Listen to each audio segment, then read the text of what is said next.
పాటల ద్వారా తెలుగును నేర్చుకుందాం.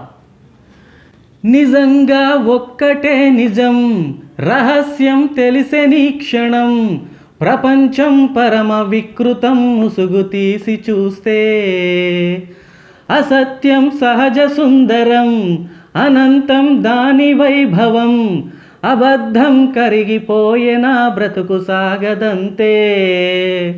ప్రతిదీ పచ్చి బూటకం, నిజం ఒక నిత్య నాటకం, మనస్సొక పాడు కీటకం, ఇదే రాసలు కీలకం. వ్యాపారం వ్యవహారం, సంసారం శృంగారం, అంగట్లో ముంగిట్లో అన్నిట్లో అసత్యమే ఇనుప కవచం. నిజంగా ఒక్కటే నిజం, రహస్యం తెలిసెని క్షణం, ప్రపంచం పరమ వికృతం ముసుగు తీసి చూస్తే.